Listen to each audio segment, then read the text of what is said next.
Hey, yo, it's me, Pops Van Marmalade, and you're watching the Comics-Related Madness Network. Huh? So come get some. CromCon. CromCon. Hey, we want to shout out to our sponsors, Daytona Beach Comic Con. If you are a fan of comic books, if you're a fan of comic book conventions, and if you like meeting comic book creators and getting comics and comic-related stuff, then you need to make your plans to attend Daytona Beach Comic Con. This year's show is September 7th and 8th. Silverline will be there, so you should make your plans to be there too. We'll see you there. If you like comics and find yourself in the Orlando, Florida area, doesn't everyone come to Orlando at some point in time to see the House of Mouse? But when you're here, you need to make it a point to visit Coliseum of Comics, especially the one on East Colonial Drive. They carry Silverline Comics, even a limited edition Coliseum of Comics version of our comics. So, when you go, be sure to ask for Silverline Comics and tell them we sent you.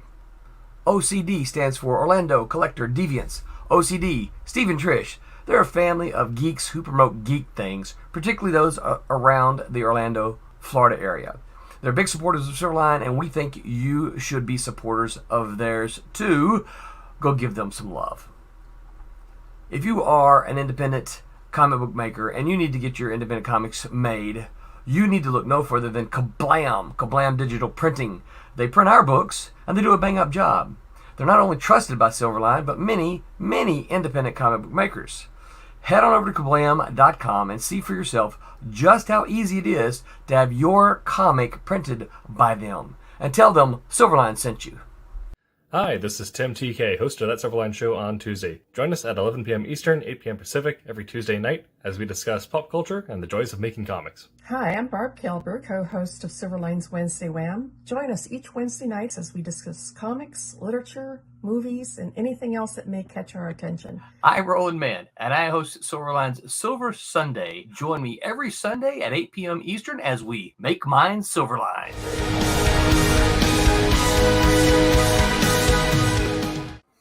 Hello, Internet. It is me, Tim TK, with a Silverline Show on Tuesday. Right now, Mr. Quentin Bedwell will be joining us shortly. Right now, he's eating coffee. Currently, our other co-hosts, which would be Jose Fuentes and Mackenzie Wortman, are either without power or without internet due to the hurricane in the southeast. So, wishing them the best, and hopefully they'll be able to join us next week. This week, however, we'll be talking about why you should write comics. We're going to be talking about the benefits of comics as opposed to other mediums. And this will be kind of a short one due to some of the engagements that we have tomorrow, as well as the lack of a host present. So, talking about why you want to write comics as opposed to other mediums, a little bit of context. Obviously, I write comics. I've written Wolf Hunter and a few other pitches out there. Some scripts waiting for one waiting on the artist to get back to me, and the other one's, waiting on people to accept them. But in addition to that, I have written and published several pieces of short fiction, short screenplays, things like that. So I have experience working in other mediums as well as comics. So should be able to give you an idea of what the pros and cons are between the different medium options you have as a writer. When Quinn gets here, wants to get his input, being someone who has crafted a tabletop game, and compare that to comics as well. So pretty loose notes today as far as getting through the meat of the subject. But having written short fiction, there are certain benefits to writing in traditional prose that you don't necessarily have the opposite. Becomes a problem when you're working in comics, and that being that when you're working with prose, it's all you. You don't need to worry about hiring an artist or having a publisher hire an artist, working with an editor outside of the editor of the publication. If you're doing a self-published comic, which is becoming more of the norm, you may need to hire out a project editor, which isn't the worst idea for traditional. But is by no means necessary because you're not communicating with other party members down the line. And so this is a pro and a con. And Mr. Quentin is back. Yes. So we're talking about is this game become my history of writing for different mediums, and talking about the pros and cons coming from short fiction over to comics, and why what pros may make you want to write in comics as opposed to other mediums that are available to you as a writer. And first thing I had to cover is, in traditional publishing or traditional prose as a writer, you're working by yourself. You're not working with a team, which can be a pro because you don't need to worry about hiring out artists or working on other people's deadlines. It's kind of, you get it done when you get it done. You don't have to worry about pushing out to anyone else. The flip side to this is you're because you're not working with anyone else, you're not getting a mix of inputs that can really elevate the storytelling. Or the nice thing about working with artists is it's almost like working with another layer of edits, and that they have their own vision and ideas of how it should look. So when you get your script out, you have your own mental image, and when you're writing your book, if you're working in traditional prose, you have your own mental image out. And the audience probably isn't going to get that same mental image. You hope they get close to it, but everyone's going to picture it differently. With an artist, you actually get to see that image come to life, and actually get to see how what your words are really saying, or at least how they're interpreted. And an artist can, in their own interpretation, can also add to the storytelling in a way that you wouldn't be able to if you're working just by yourself.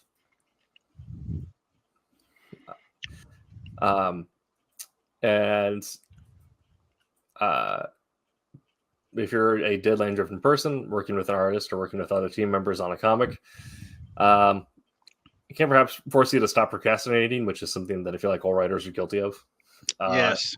Yeah, but knowing that Quentin is waiting with a pencil in hand for you to get your script to him, it can force you to actually get the script done. Yeah, that's what I do. Yes. I'm just gnawing at the bit. Yes. No. No, I haven't had that issue yet. Usually the stuff's already pretty much done by the time I get it. So nice. Good. Yeah, people are just waiting on me now. So well, I imagine you have quite a few projects, so you're probably always working on something. Yeah, I do. And got a lot of stuff that is just on the back burner. Mm-hmm. So you got to do what you got to do. You got to prioritize. Can't let the grass grow under your feet. That's for sure. Exactly. And another benefit of writing comics that you don't have in traditional prose that kind of alludes to as part of this is being able to turn it into a visual experience. Already kind of seeing a shift in that more people watch movies than read books. More people watch videos than read blogs in terms of just the type of content they consume. But comics exist in a weird place in that they can be both visual and written.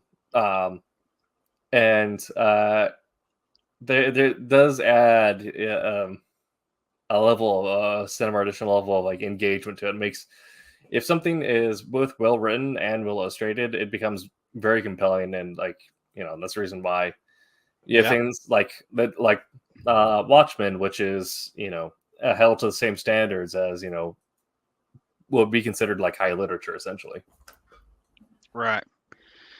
Yeah, it makes a big difference. The team, the chemistry between the team, and they can be really good friends, but not, and they can understand each other, but sometimes the chemistry, the magic just happens, and sometimes it does not.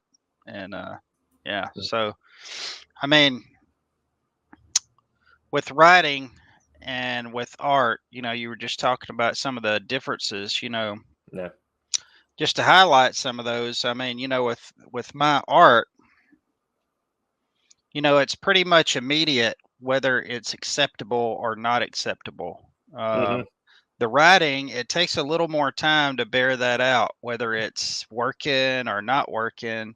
Because you got the reader reading it, and until Yeah. you read it with the pictures, it's kind of hard to, it's kind of hard to know. Yeah.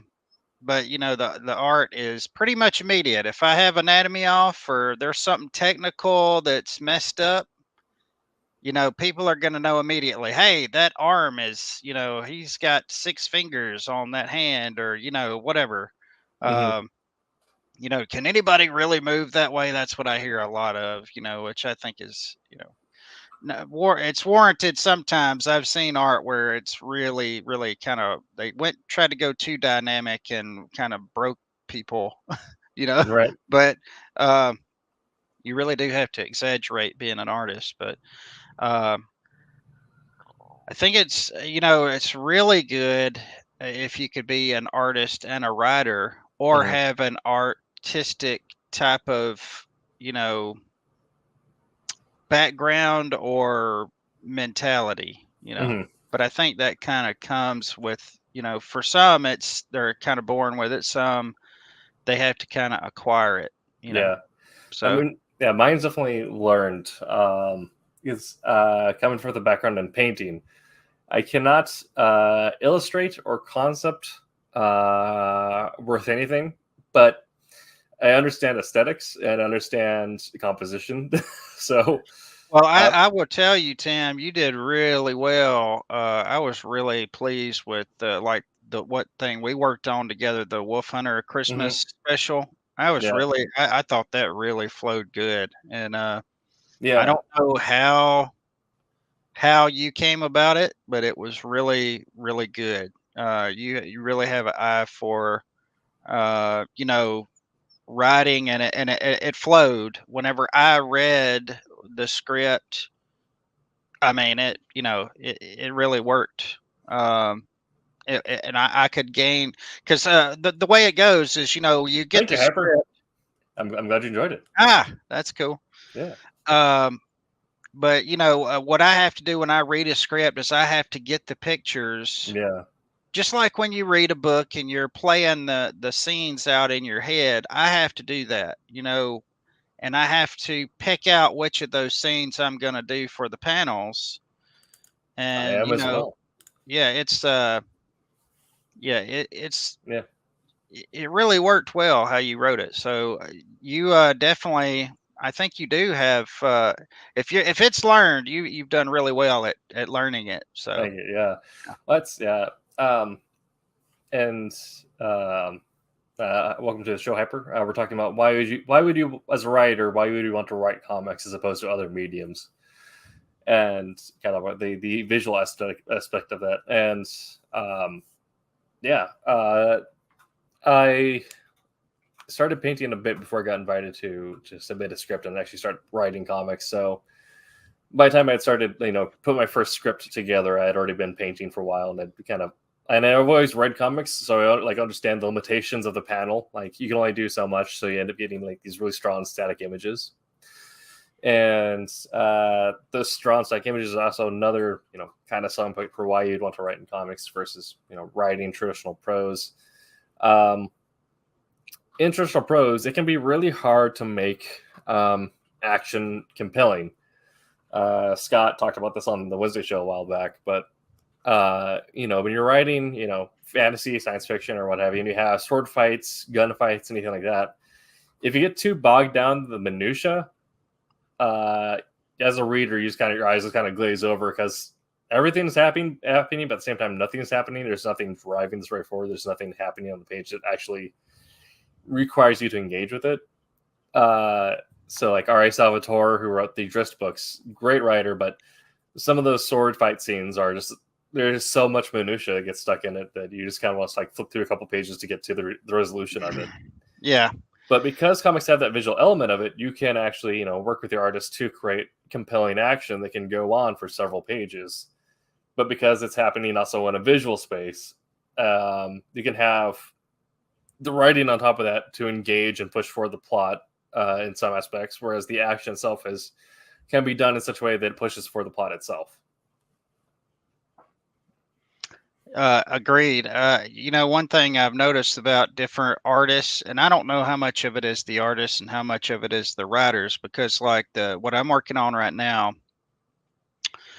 there is fighting scenes, but the script simply just says, and they fight. And Perfect. and they're fighting again, and some of them are going down, and so they're not like taking me panel by panel. Mhm. This character hits this character in the mouth, and a tooth pops out, and not going play by play. So I have to decide that how I'm going to work that out. Yeah. But what I was getting to is if you look at comics and you look at fighting scenes, I think it's interesting how artists do those, how they work those out. Because sometimes the artists to do fight scenes, they'll just have like snapshots of action. Yeah. And then there are some that will go play by play, like she hops over him, stabs him in the back as Mhm. she leaps over, and then next panel he does this thing, and then she comes back over. It's Yeah. like very stop motion. Every move in the whole ordeal is recorded there in the panels, and Mhm. sometimes that's okay, but Yeah. sometimes it's just snapshots. But what I find interesting is how some artists kind of usually will stick to one thing or the other. Mhm. Some artists are very snapshotty in their fight scenes, and some are very Yeah. meticulous. uh so Yeah, I think with that way I tend to write those things. I like both for trying to tell different parts of a story. So I like if you're trying to sell like either power fantasy, like someone just leveled up, you want to have the quick snapshot and that bad guy does something, good guy just trounces them or whatever, or mhm. vice versa.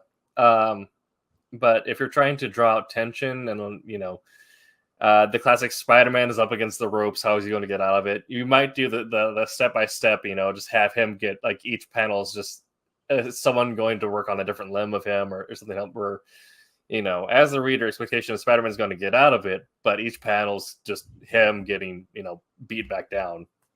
Yeah, I think as long as you make each of the moves in the fight scene relevant, Mhm. like if you've got a character that's really fast, I mean, you could have them dodging, a few panels of them dodging punches. That'd be like Right. snapshots. You don't have to show the other person hitting before Right. each one of those. You just show the fist going past, the fist going past, the leg going around, and the Yeah. block, and you know. So, it's really interesting though. Mhm. Everyone is different. And, you want to do something a little different every time. But yeah, it's something I'm really into right now because I am getting into a real fight scene, and it's not a gunfight, it's actual physical martial Nice. arts type stuff. So I'm actually having to take my time, and I'm having to, okay, where do I want to go here? Do I want to go straight from that kick to this hit, or you know how do I how fast or slow do I want to make this more snapshotty, or you know Right. Yeah. Definitely. And going back to why you want to work in comics and get to those snapshot or make those action scenes as complete as possible. We kind of talked about this earlier, and working with the team is that I find that, and Quinn also said this, where like when something doesn't work in comics a lot quicker than you would in traditional writing. yeah. Uh, with comics, because you do have that visual element, your editorial process can be very quick because very quickly someone's going to spot something, say like this doesn't work as a visual, or this doesn't work, whatever, and you end up changing it, or this doesn't fit within 22 pages.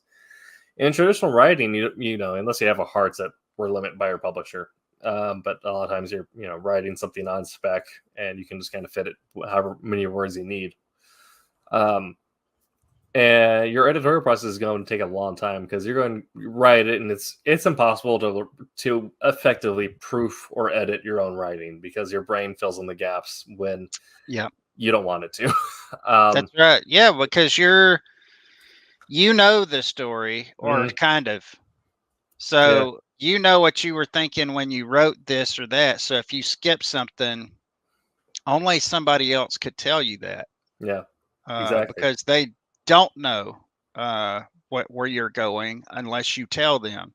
Hmm. Um, that's why, if you could write and draw your own stuff, I mean, you could bypass a lot of the stuff, but at the same time, and that'd be a lot on your plate to do too. Yeah, and that's one of those things that like this like you're used with writing comics, you almost get that first layer of editorial quicker than before you actually pass it off to the editors. When you pass it off to the artists, and they see a panel like, I don't get why this is happening here, or Hmm. this doesn't work. Uh, I don't think we really had that on Wolf Hunter. You had some suggestions on how to make some visuals more compelling, which was one of them being the idea of cocking the gun in the jacket, and you're like, well, we could have the gun half showing out of the jacket first, as he's pointing out, like a chest holster, to sell what's going to happen later And on. see, that's awesome. That's what's good. That's one of the really good parts of having a collaboration between a writer and an artist, and it not being just one person, Hmm. is because you can have that kind of collaboration. And if something's not working, or if something needs to be changed, you could talk about it and come to a decision. Yeah. Whereas, kind of if you're doing it all by yourself in a dark room, Hmm. closed off, then you do it how you want to, and then it's crap, and you don't know about it until it's done. Right. Pretty much. So, but Definitely. yeah, that definitely helps. Having some ability to change, or add, or because I what I try to do is I try to my best with the art, to make even the monotonous stuff seem interesting. That's the whole point of dynamic poses.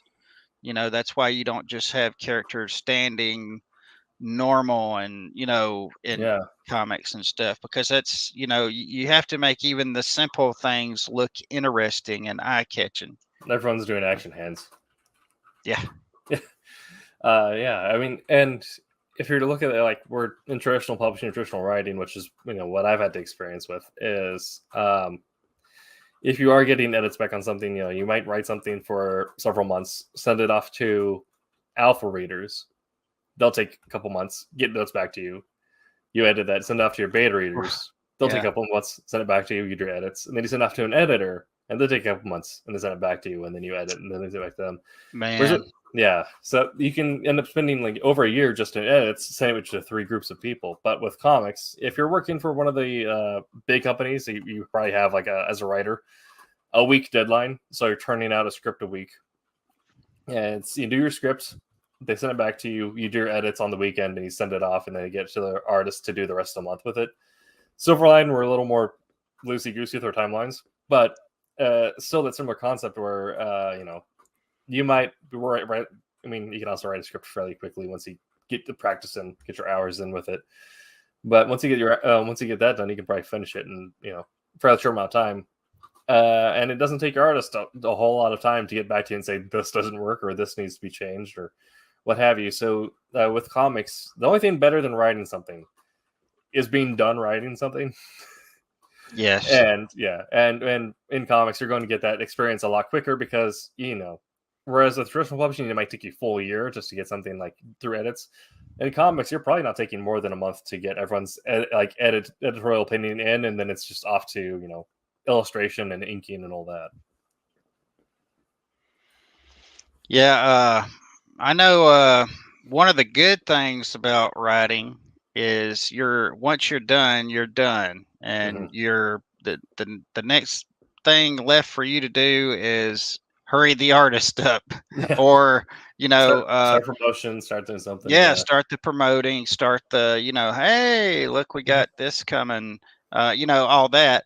But with the artist, he is like he's in that thing, and he's gonna have to go through every word and make a mental picture out of that, and set the well, do what he does, and it takes a little longer, but Yeah. I mean, the weird thing, like with Wolf Hunter #2, I finished the Wolf Hunter Volume 1. I finished writing and edits, working with Ron as an editor on that over a year ago, like the entire volume. And we've just had an issue with the artist dipping and without contacting anyone. So now we're hunting for a replacement. But, that's what everything was. Like, I'm done writing that altogether. But that's tough. that's weird. Yeah. I can imagine that would be really, really aggravating to get set up on something. And there's been quite a bit of that. It's a rough deal. You get on a book or get two people lined up, and then Yeah. And like, one of them goes dark. Exactly. It's a whole weird thing. Especially when I can't get reach out, let us pay you, let us give you work. It's something, but yeah, it can be interesting. But the nice thing about that, though, being in comics as opposed to like traditional publishing, where like, if it was an original book and that was stuck in editorial hell, I'd probably be still emailing back to people on that, trying to get it through different like layers on this. But since it's a comic, my part was already completely done, and I'm able to work on other projects now. And so even if that's sitting in a weird limbo state, I'm still able to crank out other forms of writing. Well, that's what I do in the interim spaces is sometimes I have to stop, a less paying or no paying, job to stop and do something that's paying or something that's, moving something, Exactly, yeah. That's why I was talking about, the prioritization. You have to constantly prioritize, what needs to be done now, sometimes that's a little confusing because it takes you a little bit longer to get into stuff and when you're moving around too much, so I try not to fill myself up too much, but it seems to happen anyway. So, right. Yeah. So we're in the back half of the hour now. Talk about going from traditional prose. I did allude to while you were making your coffee run that at some point we'll also get your take on writing comics as opposed to writing or creating for board games, since you have also done that as well, and that is kind of interesting experience that maybe not many people know that that's something they can pursue, is also write content for board games. But why would someone maybe choose comics over that, or why would they choose that over comics? What was kind of some of the pros and cons there, or benefits, did you say, for either one? Well, I know I can only speak to what I've experienced thus far. So I have written a comic before and done a comic of my own, and it was so fun. It was really fun, but at the same time, it was very tiring because I was doing both jobs. Yeah. But it was really fun, and it was because it's like my mind could go in that vacation of world building so fast, and I always had something to do, something to think about, and of course, especially if something was bothering me, if I had a bad day at work, or if something was going on, I had that to lean on, and it was so awesome because I was in the project, and I was and sometimes I would make my own edits, like I would be doing something and I would realize, hey, this is getting dry, so I would change something. So a lot of times, so me doing my own stuff is nothing like you doing your stuff, because you're doing your stuff to be able to show someone else and explain it to them. You're talking to an outsider. Me, I write my stuff down and then I start doing little page thumbnails, so I don't have to be as meticulous about the grammar, and because nobody else is going to be seeing it, obviously, except for me, and I already know what I already have a, inside line with the artist. So, now with the board game, I am going to add particular story to it, but up to this point, the board game has been kind of like Tolkien's Silmarillion. It's been laying out the world. What are the rules of the world? Where are these people from? What is this race? What is it all about? So it's really laying the foundations for everything. Yes. Yes. Yep. And it's kind of like that right now. I mean, when you play the game, it is really about picking these things up and working it, going along in the world. But as far as the story goes, it's got a overarching story to it, but no particular characters other than the ones that you make in the game, and you kind of do your own, story. But Sure. but I'm actually going to be adding to that. I'm going to be making up characters and actually having stories happen in the world. So then that's going to be fun. But it's been like awesome to, usually I would say usually, I think most of the time I start out with a character and then Right. the story goes from there. Or sometimes I'll have something that happens and the story and the characters kind of line up from there. With the board game, it's like I have built the world. It's kind of like, like Tolkien. I've built the world. I've built some major events. And so now it's kind of like coming at it, I think, from backwards. You're going backwards. You've created the world and everything. And now you're adding characters. And now you're adding people and stories and interactions, So it's really interesting. One of the things that I loved the most about doing that game though was not about so much, the writing part of it was easy. I mean, because you get into this thing like I'm sure you do, where you start pondering this place, and what do people look like? How do they live? What do they live in? How did what kind of work do they do? What kind of what does their garments look like and all that kind of stuff. What are their interactions? Who do they hate? Who do they like? But with doing the game, one of the things that was just one of the most rewarding and fun things had nothing to do with any of that. It was the mechanics, working on the mechanics and making them work and then testing them.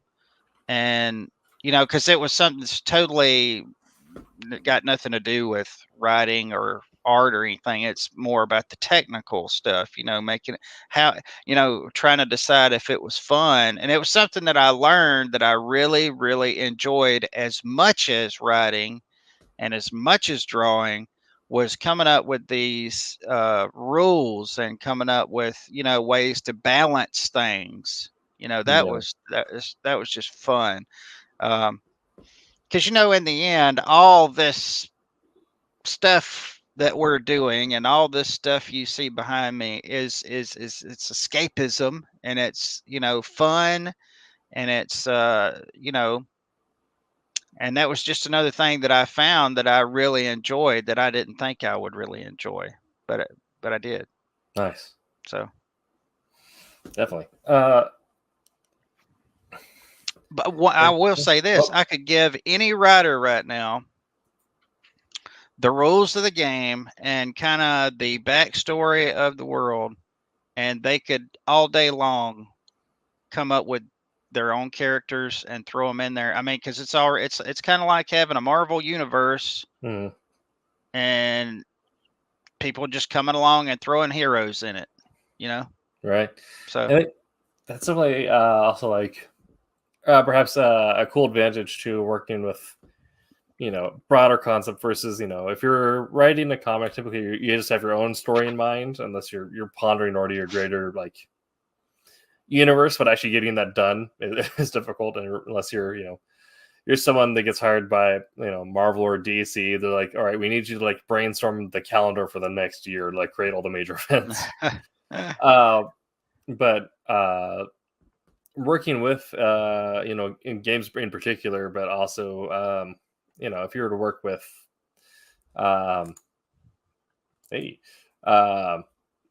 something in that aspect is that you're allowed to more so create a world that just gives you a ton of breathing room to think of all the little tiny details inside of it, but you're able to focus on the broader prospect first, so you have a lot of room to work within. Whereas in comics, you're thinking like, okay, I got 1 to 5 issues that I need to complete this plot line in, and then go to the next one. So you're filling out a world, but chunk by chunk. Whereas working with a game or something, you're able to create the world first and then populate it. So yeah, it's really, really weird, but at the same time, it's like, man, I've got this whole world. I want to throw stuff in it and play with it, and you can do anything that is inside the world. You have it's kind of fun just because you know what the rules are instead of having to make them up as you go along, and definitely. you can use the stuff that you already have to like in the game, there's just certain items in there, and that's one thing that I plan on doing is making sure that in the books that come out of it that some of these items will show up, and some of these items are generic, but some of them are particular items that were previously owned by Yes. somebody else, and thus they have their name on them, and so I want to do some stories off of that. I mean, it's just one of those things where you watch a movie and there's little Easter eggs in there, and you see something and you wonder, what could that be about? And it, that's like some of the stuff, some of the items that are in the game. You kind of like Dark Souls. You remember how Dark Exactly. Souls was? You Oh attach all the man, history to the items. Yeah. so good. You'd pick up a certain item that was named after somebody else, like Arturius's sword or armor or whatever. I can't remember. And you're like, who is that? And then Yeah. throughout the story, picking up more items, you find a little more out about them here and there, but you never really get a complete picture. There's always that mystery there to them. That's Yeah. kind of the way the game is. That's also what I love about the writing in Destiny is that a lot of the storytelling is the lore attached to exotics or pinnacle weapons. And I think that's still on my bucket list is if Bungie like ever like asked me to write the lore for an item drop or something, so you can get a little bit of like details about a guardian or a warlord from the past. Well, my initial plan was to do the base game and have lots of stuff in it, and then with every new expansion of it, which would be adding items and events to it, it would have like story themes, Yeah. like one of the ones that's not currently in the game or not currently in the game that you would purchase it, but I have it because I've been playtesting them, or I was before I started these comics again, was curses. Okay. And they add so much to the game because they're really awesome items, but at the same time, they're very, they can really turn around on you. Like a lot of times, one of the parts of the game is people are always wanting to be the one to draw the item card. Like you have an event, you defeat an enemy, and sometimes they have an item, and you don't know what that item's going to be because there's a stack of items, and you have to draw a card off the top of the item stack. You don't know what that could be, but a lot of times you're excited. Like what could it be? It could be this.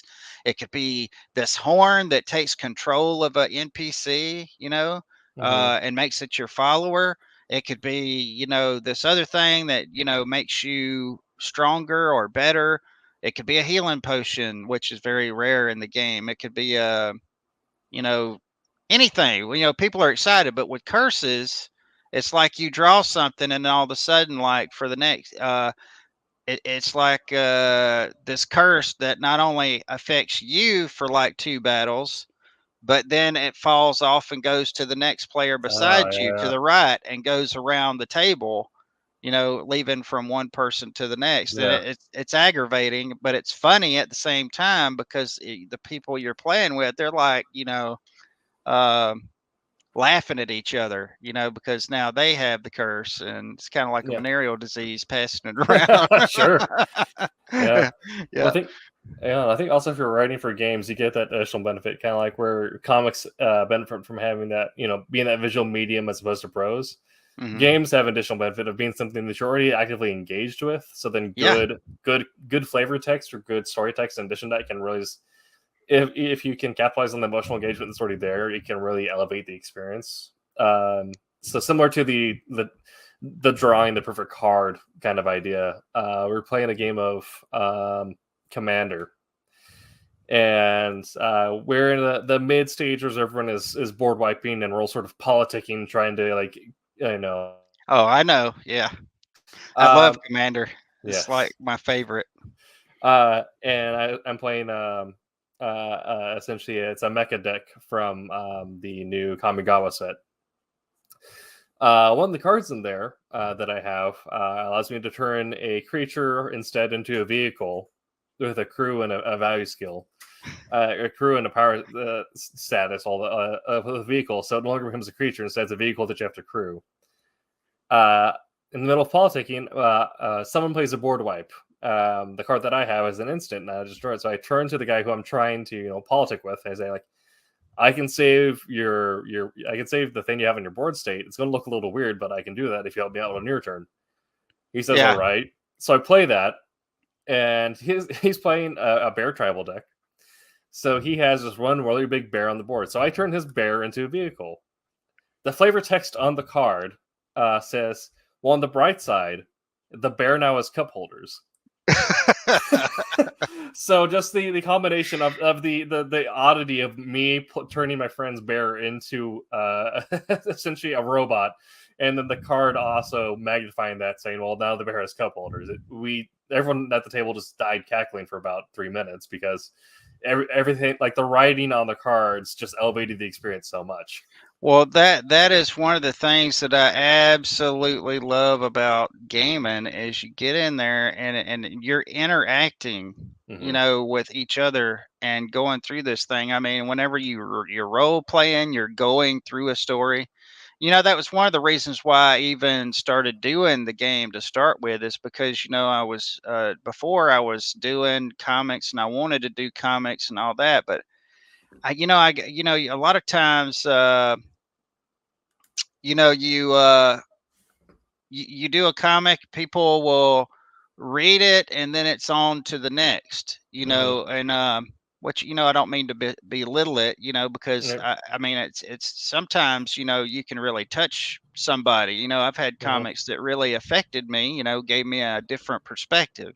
Yeah. As with any other book, that I've read, there's always some little tidbit in there that I can take away from it, or a story that I remember that I really liked. But the thing that really drew me in about the gaming is because in my own personal life, whenever I've gamed, I really have such a good time interacting with people and interacting with the story. And a lot of times, you go back through some of your memories with people and you're talking about stuff that happened, and if there was somebody outside of your group listening to you, hey, you remember the time we went up in this castle and this, ghoul came after us and blah, blah, blah. Anybody else would think we're nuts, Yeah. but, the interaction with games is just so awesome. And what better way to write a story and people not just read it and move on, but they actually, interact with it and interact with each other in it with it. And that's one of the things I love about role playing is, and all that stuff is because, there's a lot of people, they just can't understand why people love to role play, but it's not it's about good stories and being able to actually impact the story. That's Yeah. awesome.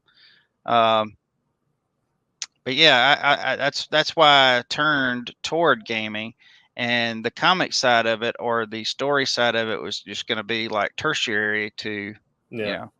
know, to all of it. But eventually, I will get back to it after I get some of the Silverline stuff finished out. I'm gonna get back to it and, actually make it squeaky clean. Yes. I Well, love gaming stuff. that game is so good. But yeah, so maybe not to the point the point of the subject, but if you have the option between prose and comics, you want to write comics because it is just inherently more engaging even if it's not viewed as literary, it is a more engaging medium. But if you have the option, write for games because games are great. But I did say I talked about this before at the start of the stream, so I'll say it before we wrap up in the next 10 minutes or so. But also compared writing comics to writing for film, which is something that I have a little bit of experience in. I wrote a few pieces of short film, one of which being a punk rock band version of Henry V. So just imagine the story of Henry V, but then transpose that into the dealing with familial politics that are preventing him from living out his punk rock dreams.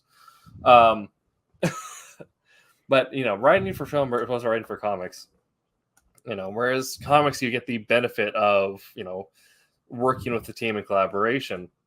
Yeah. I feel like film, even if it's not so much, even if it's not a big studio production, film can suffer from having too many chefs in the kitchen. Yeah. I I absolutely agree. That's one of the things I love about comics is it's just you have so much more. I mean, what you write is actually for the most part going to be what the comic is. Mm-hmm. The finished product. Absolutely. And if you really love the collaborative experience of like going down through so many hands, then maybe film is for you. But for me, it's weird seeing my work get so diluted where even working like in a small, like independent short film, it still goes from me to a director to a director of cinematography and then to a actor. So already there, you're changing so many hands, and the presentation and representation of what's happening. There's so many changes. So if there's something you're not precious about, if you're not precious about that with your writing, or if you're a person who loves seeing that change happen over time, like I like it. I like it to an extent. Like I'm okay with writing for stage. We did a little bit of stage writing leading into that because Shakespeare, obviously. So we did it first as a play, and then went into like a part of like a 15-minute play festival, and then eventually got turned into a short film. So writing for stage is one thing because it changes hands like once or twice, similar to comics where the penciler is going to interpret it, and then the inker might add a little bit more to that. Whereas writing for stage, the director is going to change it, and then the actor may add a little bit more on top of that. But the film, it changes so many times, not including edits and all that afterwards. Yeah. I mean, and it could be somebody coming in and saying, "Hey, this is crap. We don't like this." The investors, the people putting up the money, we don't like this. Yeah, you need to redo this. And then they have all these reshoots and stuff. And before long, it's just not the spirit of what you had even done in the first place is not even there. And comics, you have the ability to be collaborative with people, but at the same time, the spirit of your work is still there. The thing that made you work on it, made you want to do it. Yeah. And to some extent, whenever you do any sort of collaboration, you have to kind of divorce yourself a little bit from it. Mm-hmm. But man, it's like I hear all these, script writers and stuff talk about, their dealings with film, and it's like, you have to pretty much entirely divorce yourself from it, because if you don't, you'll go nuts, or you won't get anything done because because they're gonna change whatever it is. I mean, if you don't believe that, just look at any book that was changed to a movie, or not changed to a movie, but um, a movie done of any book or graphic novel or any of that stuff. It's always different. I mean, Yeah. it's like Del Toro. I love Del Toro's work, and what he did with Hellboy, but he said it himself, he doesn't want to do a carbon copy of anything. He's going to change stuff. Yeah. And granted, I like what he did with Hellboy, but at the same time, and it's a good thing that Mr. Manolia, how do you say his name? The creator of Hellboy, Mike Mignola. It's Magnola. I think. Yeah, I think it's Mike Manola. Mignola. Yeah. It's a good thing that he wasn't a stickler and said Yeah. no. We would have never got Hellboy if he would have been the kind that, But I guess he figured, well, he, on the one hand, he was probably able to just because he was already doing his own comic, and he was able to have the world he wanted, and I guess that's probably how he dealt with it being different for the movie. But the movie wasn't really that different. But I'm just saying, I'm using that as an example. Yeah, I think it also comes on like how you are as a writer. Like, are you super protective of what you're trying to say, or do you view your story as something that should be interpreted multiple times? Like, you compare that, like Alan Moore. Like, I think he said that he hates every adaptation of his work because he I created it with a point. Anything else than that is just me trying to cover my retirement. Whereas Neil Gaiman, on the other hand, it pretty much just said that the Netflix adaptation of Sandman is how you should engage with the media now, because he views his work as just something that should always be interpreted. He's not protective of it all. He says whatever people interpret it as, that's the story now. Yeah, well, it's like Frank Miller. He wouldn't let his any adaptations of his stuff for so long. And then if he did, he had to have a certain level of control over that. And he did good all the way up to, what was it, Spirit, or what was the thing that he did? It kind of flopped.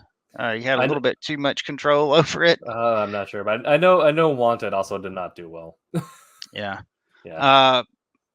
But well, and it's kind of on the same vein of, when I'm drawing, a lot of times the initial drawing is awesome and it has a lot of energy in it, but it's in the really rough pencil stage. Like, you couldn't possibly use that and give that over to an inker and say, here, ink this, Decipher these lines.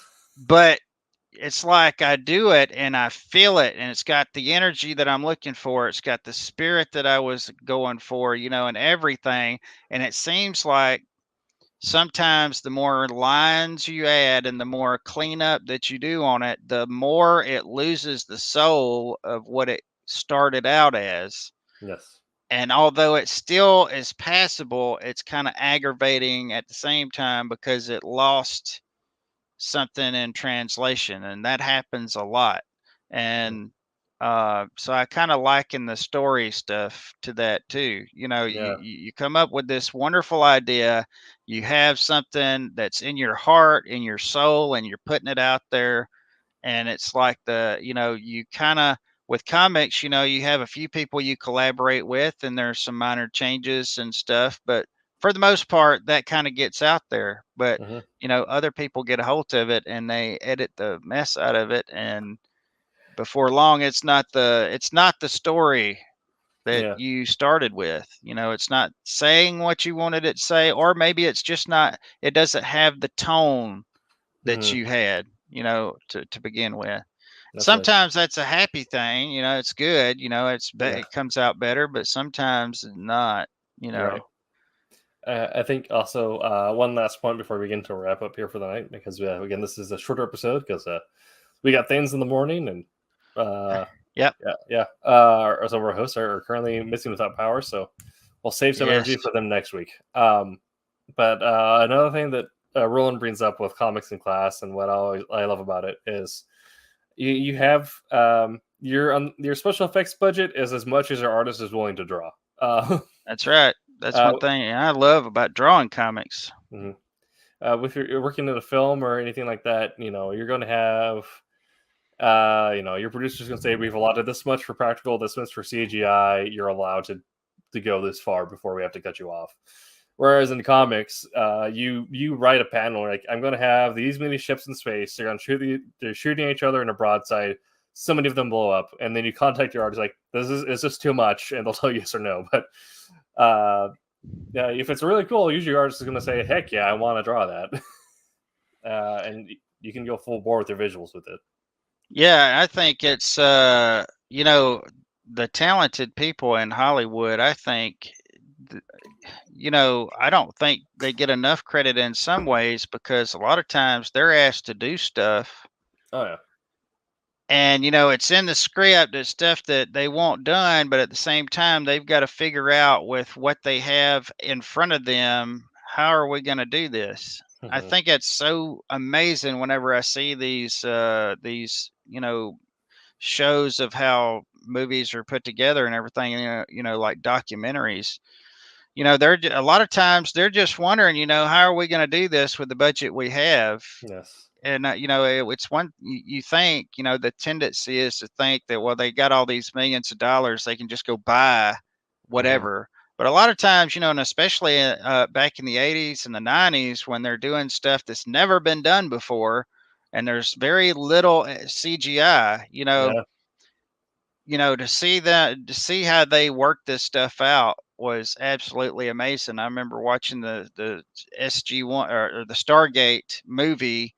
How they did the, in the with the gate, with the effects with the thing coming out, Yes. the plume, the water plume or whatever, and they actually used that tube, a clear tube, and they had water in there, and they poured, or I think they poured water in it, or they shot air into it, and they filmed it from below, so that you'd see that plume come down, and that's what you see in the show. Yeah. I think that's awesome. That's amazing how they did that stuff. I mean, that is creativity, trying to figure out how to do stuff with a shoestring budget, and it be passable and look good and do good. But see, with comics, we can do whatever we want. I mean, it's got to be still. There's no motion, but Right. Like with that, if you're like described, when you're describing the visual effect you want to your director of cinematography and your director, like, they're gonna start thinking about like, how many props you got to get, how do you have to film this, what do you got to do.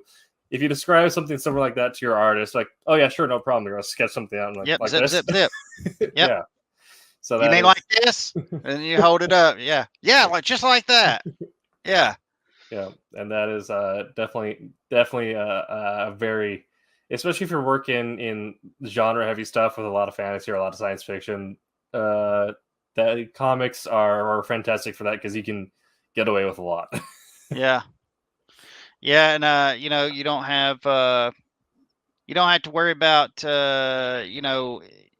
the insurance. Well, we can't do this, we can't do that, and because of insurance, or because the this group over here won't like it, or that group over there won't like, because there's so many people involved in these films and stuff. And you can't watch a film nowadays without certain things being in it, and a certain amount of those things have to be in it too, because there's so many people involved in the stuff. It's ridiculous. My favorite thing is, have you ever heard about the Transformers beer quota? No, I haven't. I can't remember if it's Coors Light or something, but a beer company has sponsored all the Transformers movies. So they had to have so many of those beer cans. Yes, product placement. Yeah. So they got tired. They got tired of that. But I think it was was Armageddon the fourth movie or something like that. So they had a scene where, I don't know. I lost track. Sure. So they have a scene where there is a truck gets blown over, and it's that beer company. And if you look at all the cans just went on the back, they're all faced to camera. Of course. Yes. Yeah. Maybe an idea there, Tim. Whenever you go out and look for sponsors. Hey, we'll do some product placement in our book if you. Of course, I don't know how Coors would work out in Wolf Hunter. Wolf Hunter back in the 40s. Yeah. But with our vampire, with our Georgian Winnie the Pooh vampire story, I will absolutely include. I'll make a 1920s Del Taco in England. Yes. There you go. Yes. Yep.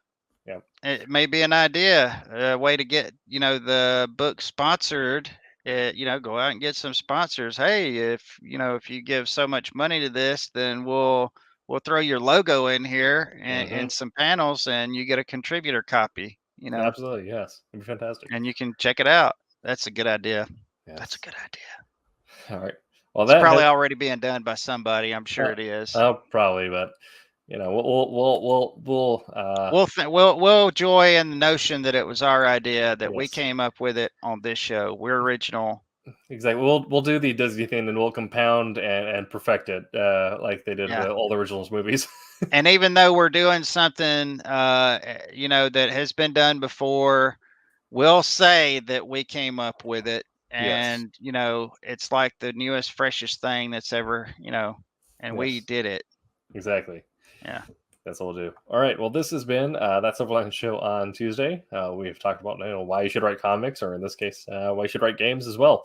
We'll be back next Tuesday talking about... Maybe we'll have some more of the crew, and maybe we'll be doing some drawing.